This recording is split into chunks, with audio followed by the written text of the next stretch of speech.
Hello guys, doubly reinforced beam.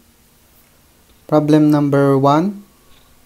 Determine the ultimate moment capacity of the beam for which Fy is equal to 60,000 psi and Fc prime is equal to 3,000 psi.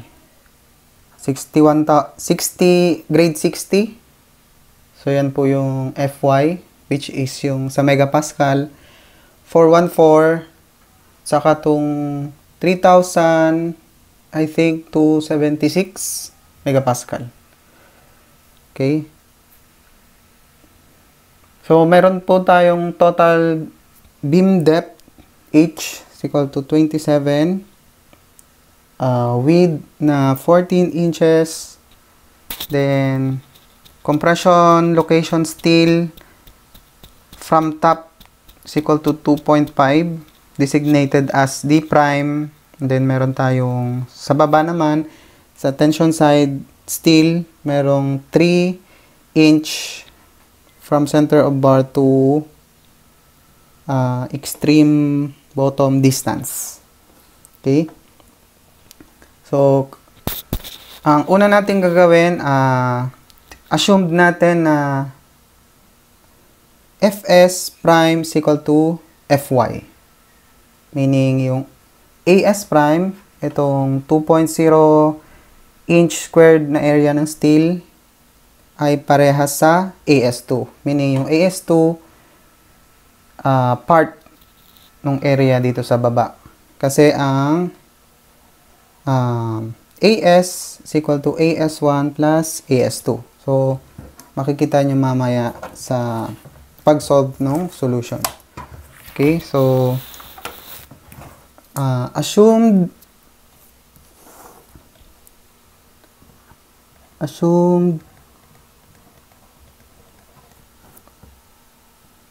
compression steel yield.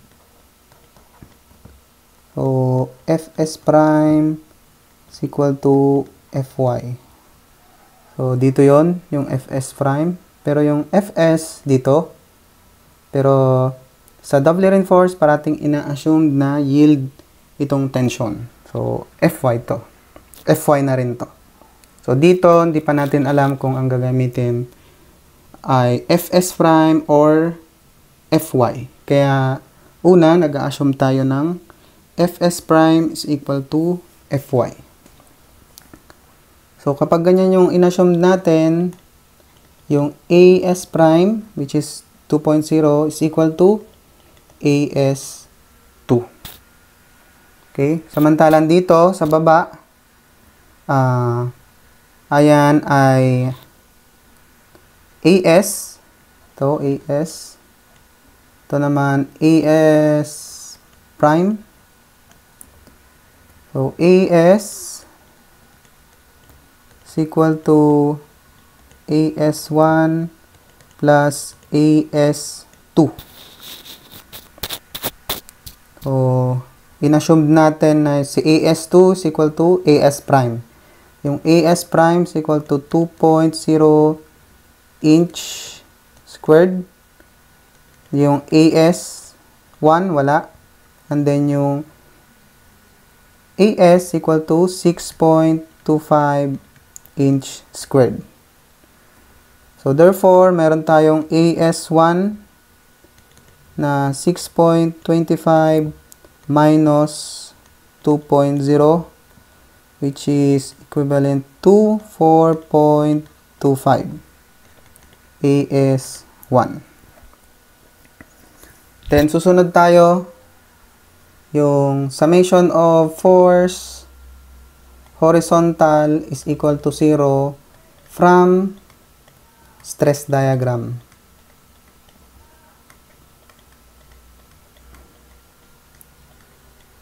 So, mayroon tayong stress diagram dito. Pag inassume natin na singly reinforced pa lang siya na C sub 1, tapos ito T sub 1. Yung C sub 1 Meron tayong 0.85 FC prime. Ito, itong length na to. And then A, yung compression block. And then yung width na B. Kaya ang C natin, 0.85 FC prime, yung depth na compression block, tapos yung width na B. Itong T1 is equal to AS1 FY. FY kasi parating yield. Pero FS din to. Kaso parating yield tong nasa baba, kaya FY. So therefore, C1 is equal to T1.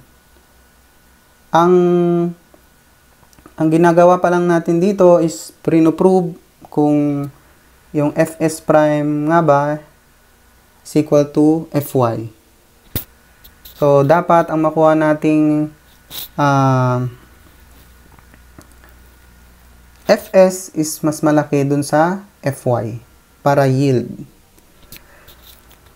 So, C1 is equal to 0.85 Fc prime AB is equal to T1 AS1 times Fy. Substitute natin yung value given, 0.85 Fc prime ay 3,000 times A, tapos yung V, 14 inch, is equal to 4.25 Fy na 60,000. Meron tayong A is equal to 0.85 times 3,000 times 14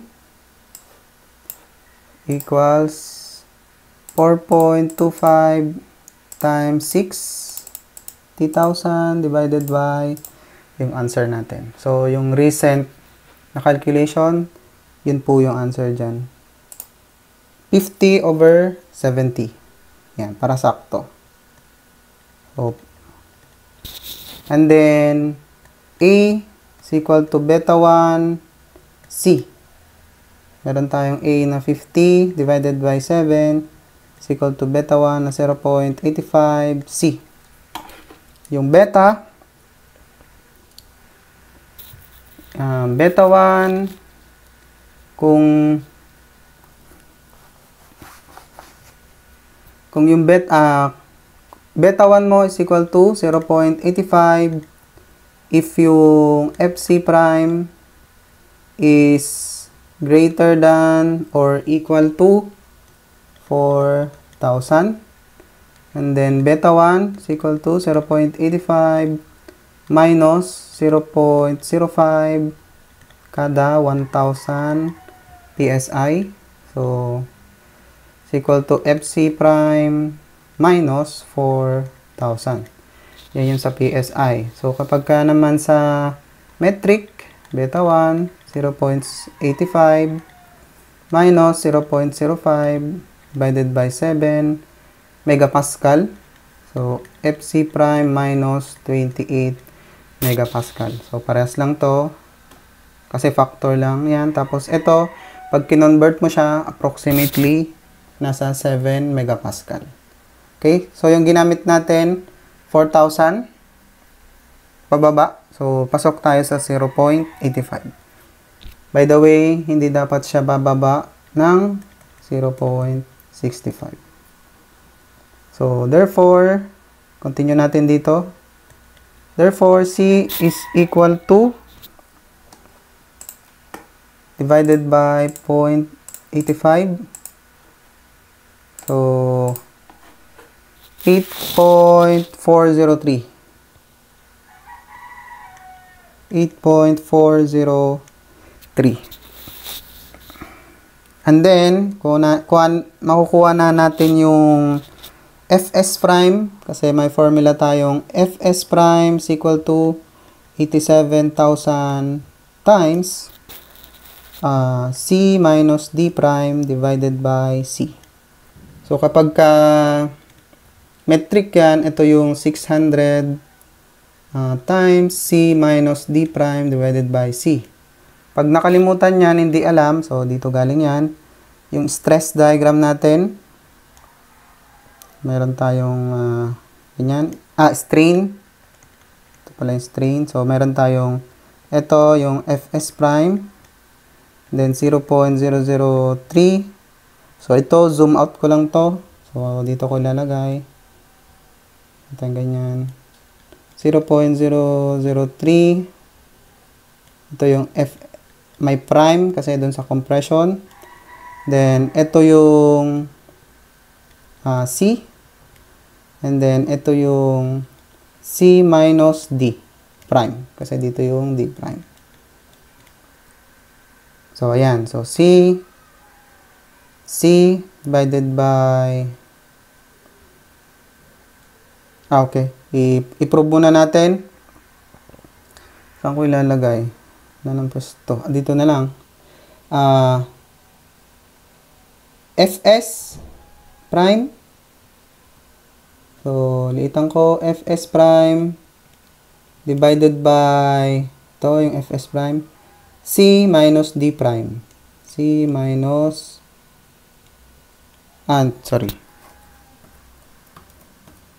C minus D prime. So, ito, Fs. Hindi. Hindi Fs. Epsilon prime S. Ayan. So, epsilon prime S is over C minus D prime is equal to epsilon ng concrete, 0.003 divided by yung total. Ito, C. So, ayan, ipunta ko sa kabila to. So, epsilon prime S is equal to 0.003 C minus D prime. Okay, D prime yun divided by C. Ito na lang. Sensya na po magulo. ES prime, so equal yan sa Fs prime divided by yung E. Yung E natin sa steel is equal to 29 million PSI. So, that is equal natin doon, 0.003 times C minus D prime divided by C. So, 29, ilagay natin doon yung 29. So, 29 times 0.003, yan na yung 87. 29 million times 0.003. So, 87,000. So, yan yung sa PSI. Pagka ano naman, metric, so, ito yon 600. Okay? So, proceed tayo dito sa formula na to. Si Fs prime is equal to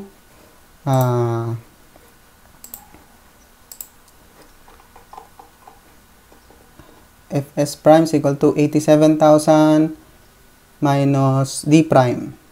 Okay? So, dito ko na i-continue ang formula natin sa Fs prime. So, Fs prime is equal to 87,000 times C. So, parang yung C is parang neutral axis. Pero hindi. Minus D prime divided by C. Tama ba? Oo, tama. Equal to, substitute natin, 87,000. C, ano yung C natin? 8.403 minus D prime. I think 2.5. 2.5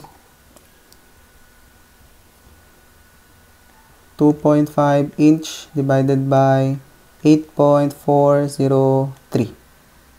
So, dapat mas mataas yan sa Fy para tama yung assumption natin na nag-yield si steel. 8.403 minus 2.5 divided by 8.403. times 87,000. So, 6,116, tatlong 1. 6,116.38739. So, mas malaki siya sa FY natin na 60,000 PSI. So, tama yung assumption natin na nag-yield. So, lagay ko dito yield. So, pag tama yung assumption, so lahat ng value ng C, ng A, yun ang gagamitin. Okay?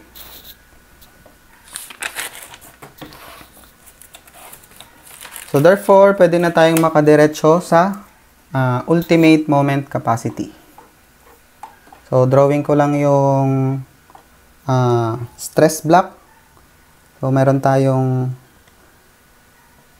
stress diagram, sorry. Meron tayong ito, yung una. So, C1, T2. So, yung pangalawa is, ito lang yung mas mataas konti. C2, T2. Sorry, T1 pala to. Yan, T1. So, T1. Okay, so, ang moment natin, so, equivalent nito ay MU1 plus MU2, ito yun, is equal to MU. Ibig sabihin, ultimate moment, may factor na include. Okay, check natin yung, yung epsilon nitong, yung Fs prime. So, epsilon prime is equal to,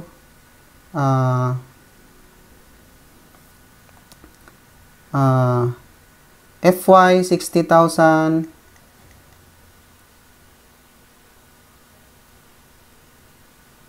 over 29 million. Sorry, hindi. Dapat itong actual, so 6,116.39 divided by 29 million.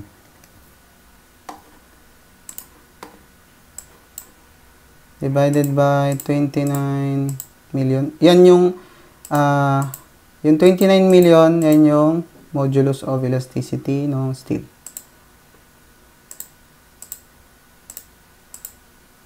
.002.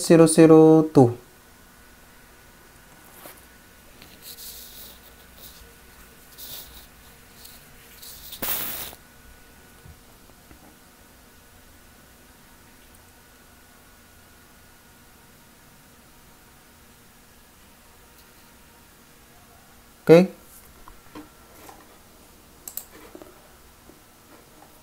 0.002.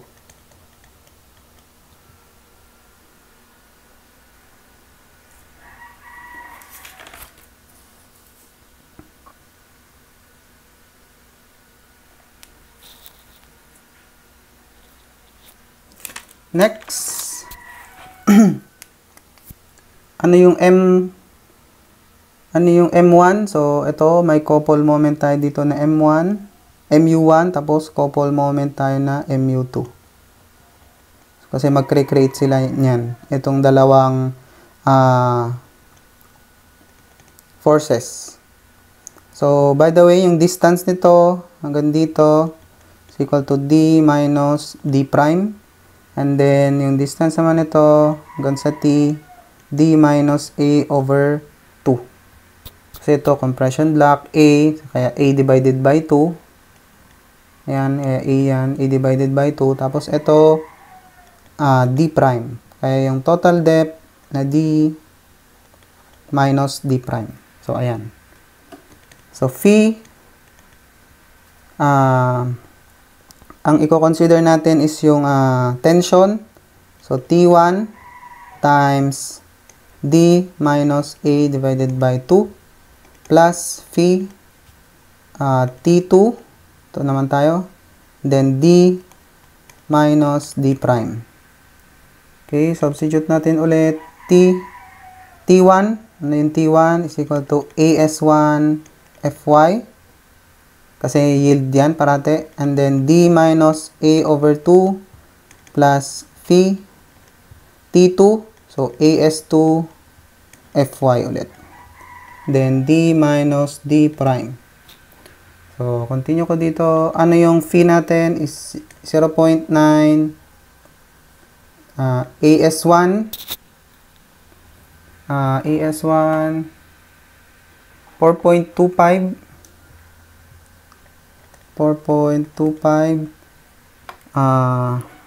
Fy is equal to 60,000 times yung depth 24 minus A over 2, yung A is equal to yung 50 over 7 divided by 2 ulit, kasi ito A, plus ito sa baba 0.9 times AS2, yung AS2 is 2.0,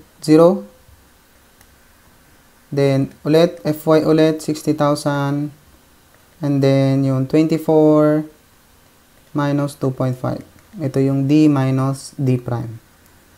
So, meron tayong 7010357.143 pounds inch. Or kung gusto natin i-convert sa kip feet, 584.20 kip feet. Okay, so kung kahit anong dyan yung sagot, okay lang. Okay?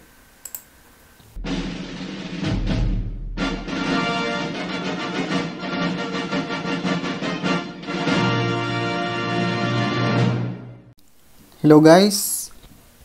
Problem number 2 sa double reinforced beam.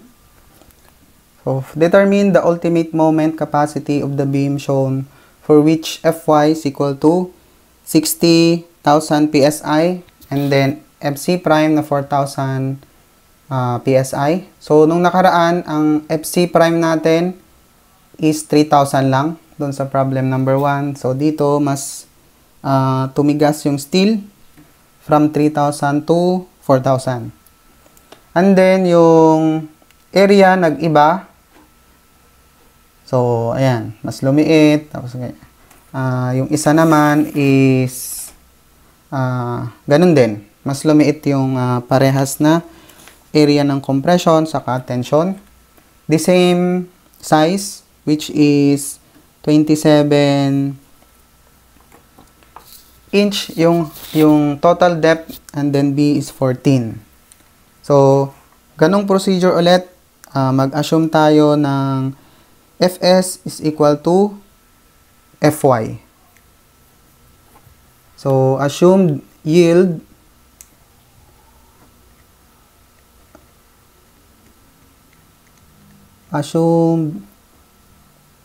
Fs prime is equal to Fy. So, assume natin na yield.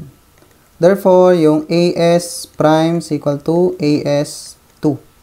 So, As2, partial nito. And then, As1, As prime, ito. So, ito, i-designate natin na As. Ito naman sa taas, As prime. So, yung As, ang ano niyan is As1 plus As2. So, pag inassume natin na Fs prime is equal to Fy, yung As2 dito is the same as As prime. Okay, so, formula ng As is equal to As1 plus area of steel 2. Okay, we have 5.06 inch squared, and then As1, wala, plus As2 na 1.2 inch squared. Therefore, As1 natin is equal to 5.06 minus 1.2, 3.86, 3.86 inch. Okay, therefore, so assume natin na yung singly reinforced, yung gagamitin natin na summation of force is equal to summation of horizontal is equal to 0. So, dito yon galing. So, drawing natin yung stress na yan. Yan, ganyan siya. Tapos, ito yung tension, T1. Then, yan yung C1. So, the same as yung problem number 1, FC prime. Tapos, ito yung A. And then, yung width niya, yun yung B. Therefore, 0.85 FC prime AB is equal to T1 is equal to AS1 FY. AS1 FY. Substitute natin, 0.85 FC prime 4,000 and then A tapos B 14 inch, AS1 3.86, FY 60,000 PSI. So therefore, meron tayong makukuha na A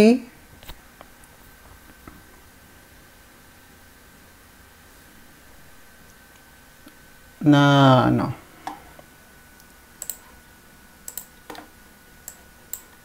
.86 times 60,000 divided by 14 times 4,000 times 0.85, that is equal to 4.865.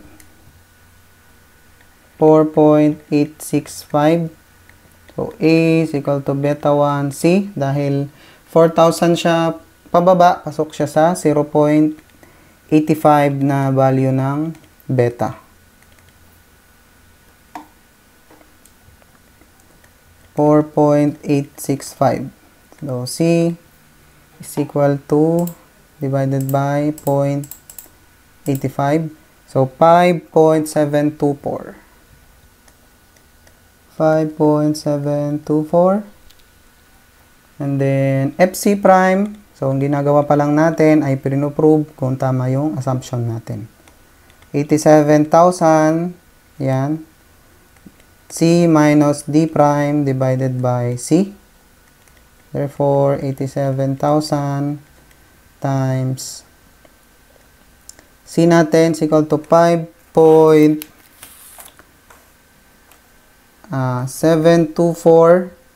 minus D prime 2.5 divided by 5.724.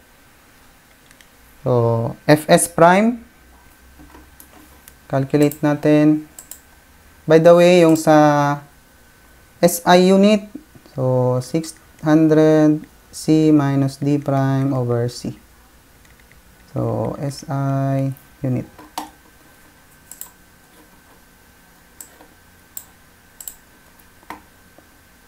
Ano lang to? Kumbaga, additional information kung naka-metric. 87,000 times. Yan.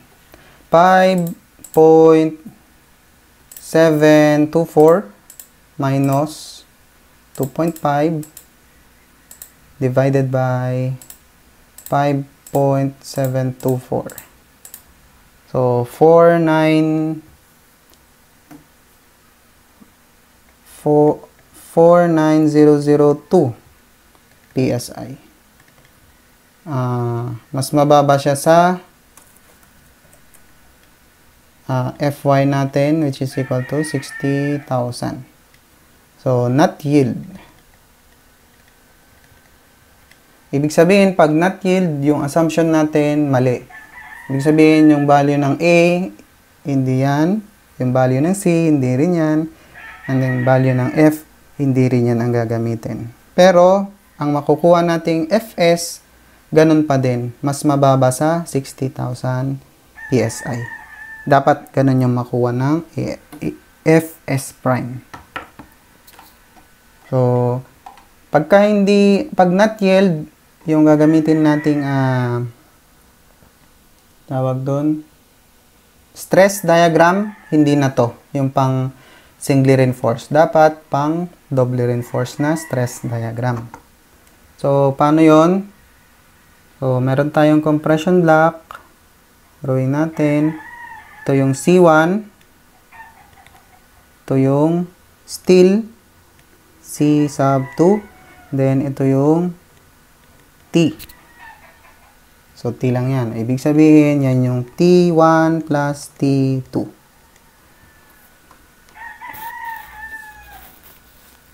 Okay. So, summation of force, horizontal, equal to 0. So, T is equal to C1 plus C sub 2. Okay. So, yan. Substitute natin. T, meron tayong AS, Fy is equal to C. Yan yung concrete. So, 0.85 FC prime AB plus yung C2, ayan yung steel na compression. So, AS prime, hindi na siya AS2 kasi mali na tayo sa assumed. So, AS prime na yan. And then, FS prime. So, ano yung FS? So, ang formula natin sa FS prime is equal to 87,000 C minus D prime divided by C. So, ito, Fs prime, substitute natin. And then, yung A is equal to beta 1 C. Dahil sa 4,000 PSI, yung Fc prime natin, yung beta natin is equal to 0.85. So, therefore, A is equal to 0.85 C. Then, substitute natin dito lahat ng values, including ito, si equation 1, equation 2, ilalagay natin dito. So, AS, ano yung area? 5.06.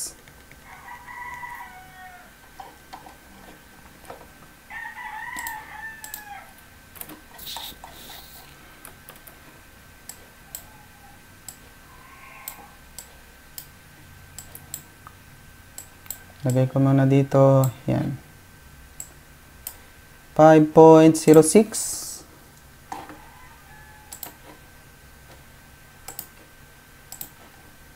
Fy is equal to 60,000. 60,000. Tapos, 0.85. Fc, 4,000.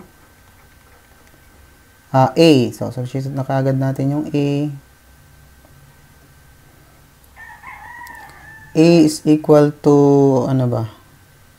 Ito pala. 0.85 C. Tapos, yung B natin is 14 plus AS prime. Ayun, 1.2. Dun sa compression side. Tapos, Fs. So, Fs, substitute ko na kaagad dito. 87,000. So, ganyan na lang. C minus D prime over C. Mayroon na tayong D prime na 2.5 divided by C. Okay, simplify. So, kung hindi na ganito yung calculator, tapos may store, yan. So, yun ang gawin natin. Okay? Practice yun sa, kung may store, yung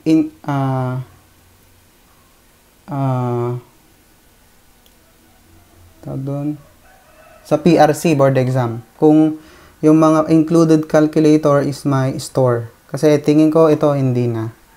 Okay? So, simplify natin. Ang una natin gawin, shift solve muna para may pang counter check tayo. So, 5.06 times 60,000 is equal to 0.85 times 4,000 times 0.85. So, times 14 tapos x. So, yan yung hinanap natin. Plus 1.2 times 87,000 times, i-fraction ko na lang, x minus 2.5 divided by alpha x. And then, shift solve. So, negative muna tayo para makuha natin. Negative 1,000. So, 5.998. What if positive 1,000? Kung 5.998 pa din. Oh, parehas lang. 5.998. So, 9986. So, meron tayong C. Dito ko muna ilagay. C is equal to 6 inch. Okay? Ang gagawin ko dito, long method. Okay. 5.06 times 6,000. So, 303,600. 303,600. 303,600 is equal to 0.85 times 4,000 times 0.85 times 14. 4460.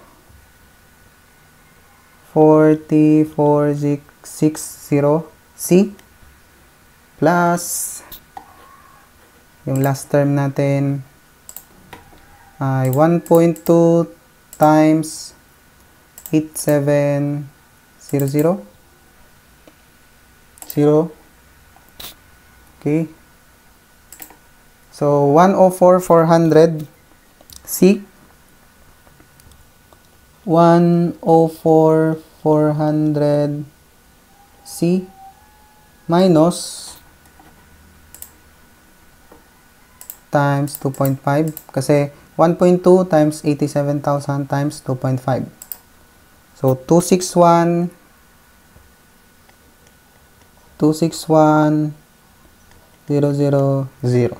Tapos divided by C. Itong dalawang term na to. So para tanggalin natin yung C na term, multiply natin ng C. So magiging 3,600 is equal to 4,460 C squared plus 104,400 C minus 261,000. Mayroon pa ng C dito. Then, equate natin sa 0. So, etong term na to, lagay ko sa kabila. And 40460 C squared. So, C. So, mas malaki dyan. 303. Ito, 104. So, negative. 303,600 minus 104,400 199,200 199,200 C minus 261,000. So, reduce ulit natin 0. Tanggalin natin tong 4060.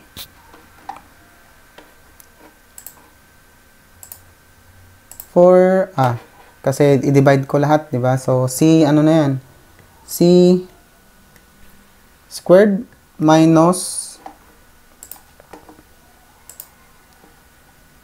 19 negative 199,200 divided by ito 440 460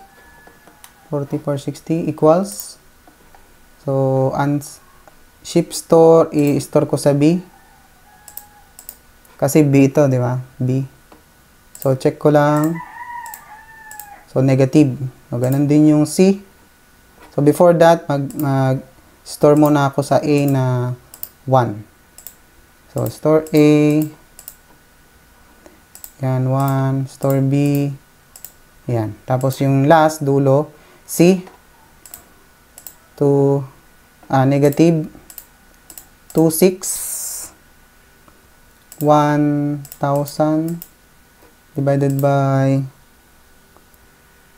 40 460. Meron tayong 6. So store ko sa C. So, yan. Therefore, 6.4451. Di ko na isulat yung isa. Dito, negative 6.451. Yung B natin, negative 4.923. Negative 4.923. Okay, so magkakadratic tayo. So, C is equal to negative B plus minus square root of B squared minus 4AC divided by 2A. So, yan. Dapat 6.0 yung makuha natin sa C. Dahil in-store ko na dito, mas madali na nating ilagay. So, negative B. Unahin muna natin yung plus. Square root of B squared minus 4AC.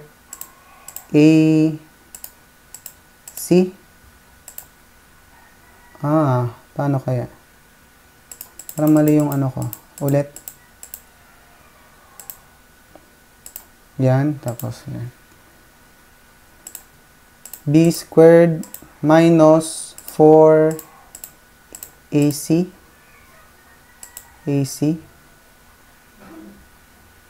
Tama ba? Okay. Tapos yung buong term na yan, labas ko muna. Yung buong term na yan, divided by 2A.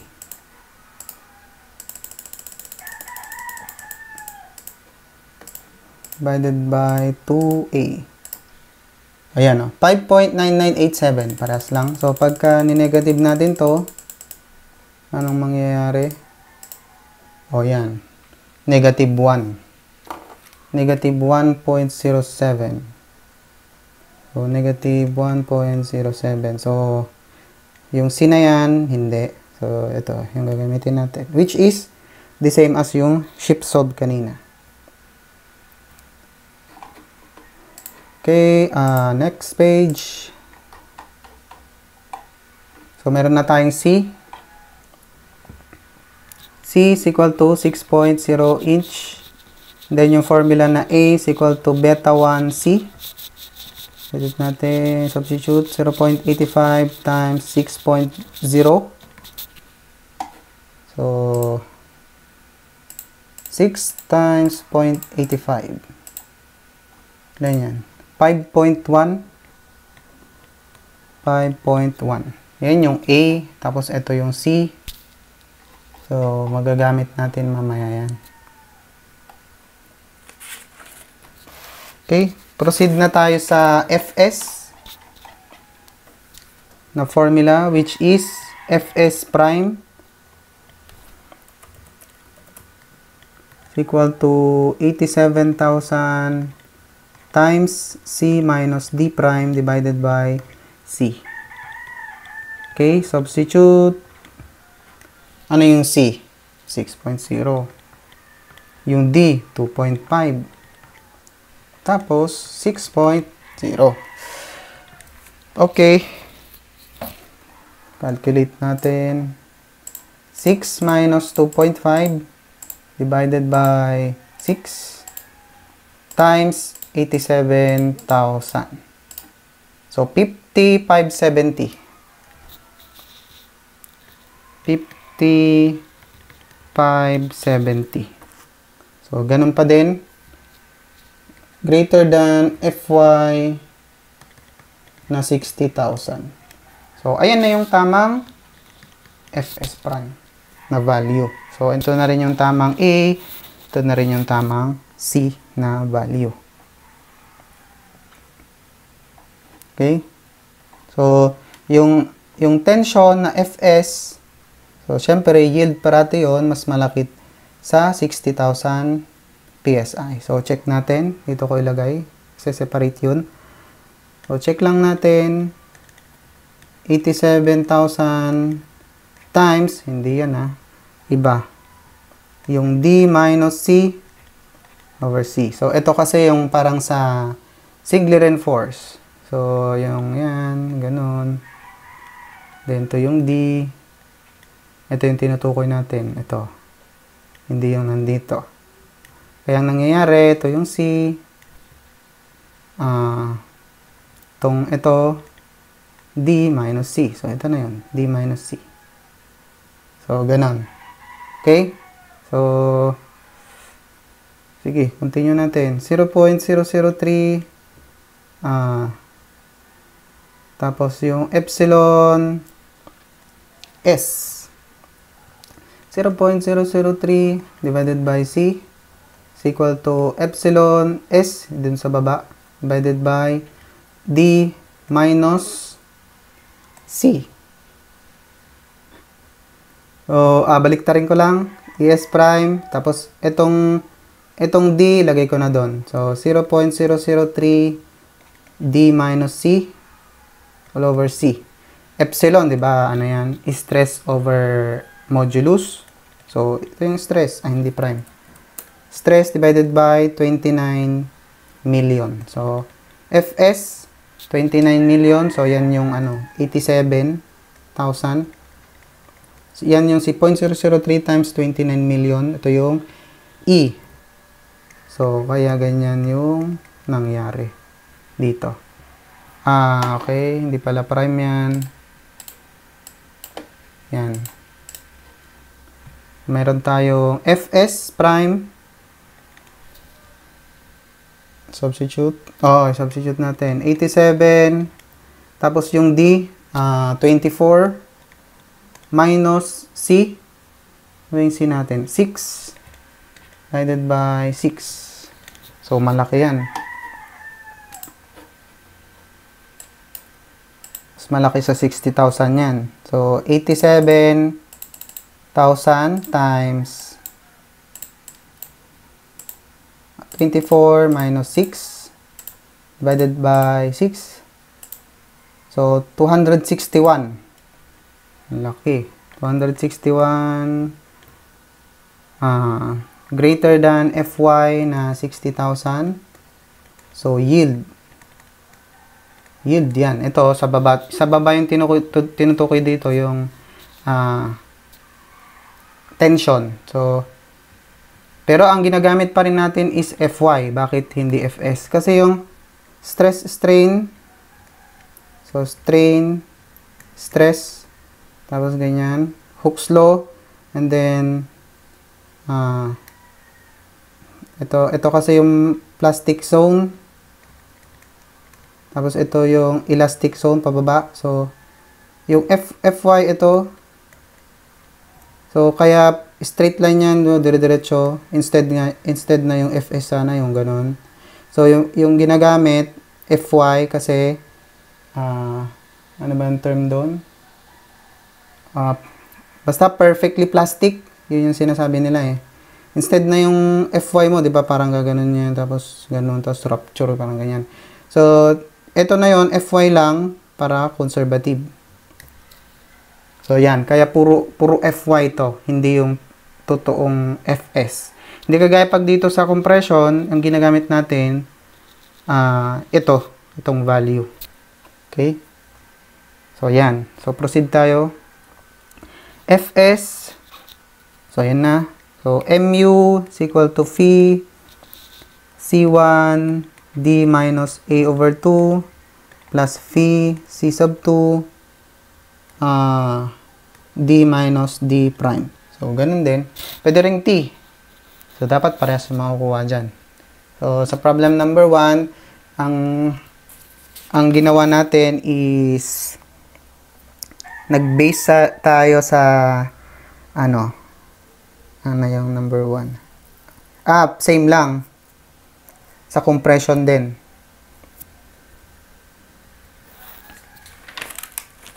Okay? So, C sub 1, ito yung compression ng block. Itong C sub 2, ito yung AS prime. So, ulit, drawing natin yung stress diagram, yan. Yan, C sub 1, T sub 1. Tapos, ito yung isa, mas mataas konti. Usually, nasa 1/3 ng A. Pero, syempre, depende pa rin sa given. So, C2, T2. So, yan. So, yan. So, phi, 0.9. C, 0.85. FC prime, AB. AB, D minus A over 2 plus 0.9. Ano yung C? AS prime, FS prime. Yan. D minus D prime. So, therefore, sige, substitute ulit natin. FC prime 4,000. A, 5.1. And then B, 14. Yung depth, ano yung depth? 24 minus 5.1 divided by 2 plus 0.9 AS. Ano yung AS natin? AS prime. AS prime 2.1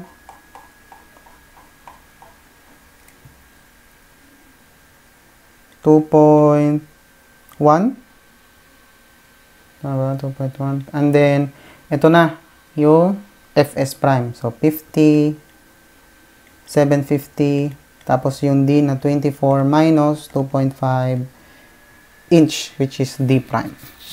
So therefore makakuha tayo ng 586 489 6.8 inch.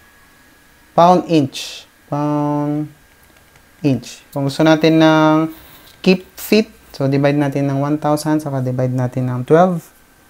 Therefore, 488.74 keep feet. So, kahit saan dyan na dalawa, okay lang. Okay? Okay. Thank you for listening.